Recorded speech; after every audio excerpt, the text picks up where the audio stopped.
All our experiences come and go in consciousness. You see, happiness, it comes in consciousness. We are aware of being happy. Misery, unhappiness, disappointment, we are aware of being disappointed. Now, the problem comes when we try to hold on to this happiness or misery. It's like a mirror trying to hold on to the reflection in the mirror. It's impossible because the mirror is trying to hold on to something which is not in the mirror. If a lake, a beautiful scenery, lake and trees and birds are reflected in the mirror, and the mirror says, okay, I'll keep it here. It can't, because a lake and a tree and the birds are not in the mirror. In the same way, all these things arise in consciousness, there's no problem with that. But the problem comes when the consciousness, being deluded about its own nature, says, I am happy, not I am aware of happiness in the mind. I am happy and I would like to remain so. Then only the problem arises. When the consciousness says it's part of me and I want to hold on to that happiness, the happiness which is a feeling in the mind, consciousness illumines that. And we are aware of being happy in the mind, which is a good feeling. But trying to hold on to that, there is delusion there. The arising of happiness and the subsiding of happiness, the arising of misery and the subsiding of misery in the mind is not a problem. Consciousness illumines both equally.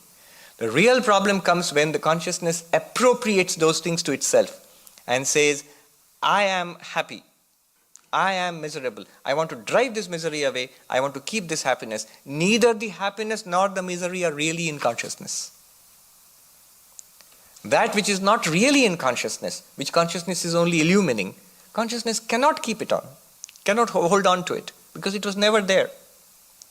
That which is not really in consciousness, the feeling of misery in the mind, if it is not really there in consciousness, consciousness was only illumining it, consciousness cannot drive it away from itself also, because it's not there. How can you drive away something that's not there?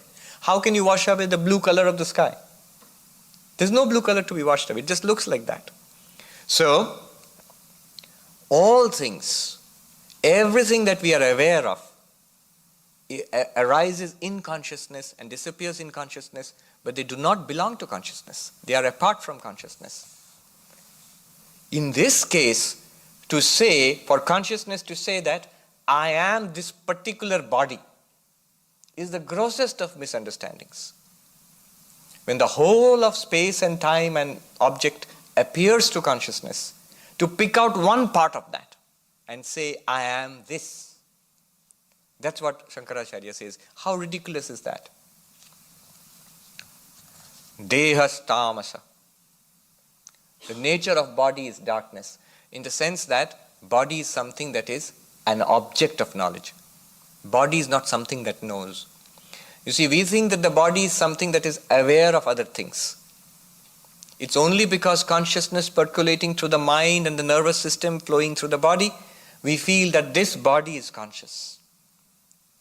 Consciousness shines upon the mind, mind becomes filled with consciousness. So we feel a mind full of awareness. And the mind being connected to the body also feels conscious. And therefore we see, here I am.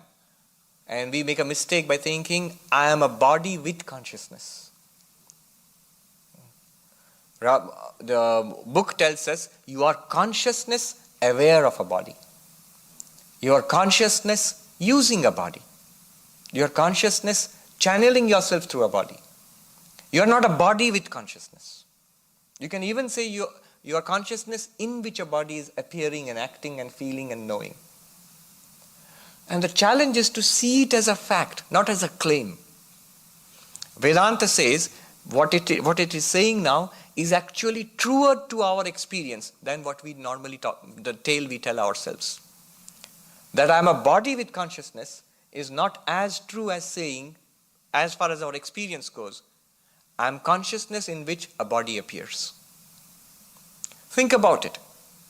Throughout our day, right now, here is this body. The moment I go to sleep, the body disappears from my awareness. The body is in the bed, I am not aware of it. I am aware of a dream world in which I have a dream body and I do dream things in the dream world. What continues? Consciousness. You are aware. The awareness continues from the waking state into the sleep state, into the dream state. The body is left behind from your awareness. So, it is more logical to say from your own point of view that your body drifts in and out of your awareness, rather than I am a body in which consciousness comes and goes. Our experience is telling us that.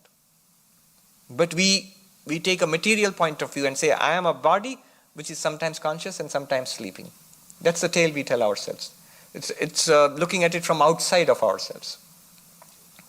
So, the body is an object of awareness. It is darkness. He calls it darkness. And to identify the two, light calling itself darkness, kim ajnanam matah param. What greater ignorance can there be when light calls itself darkness? The knower calls itself the known. Consciousness calls itself flesh and bone. What greater ignorance can there? What greater foolishness can there be? The complete opposites. We ignore that and say, I am this body.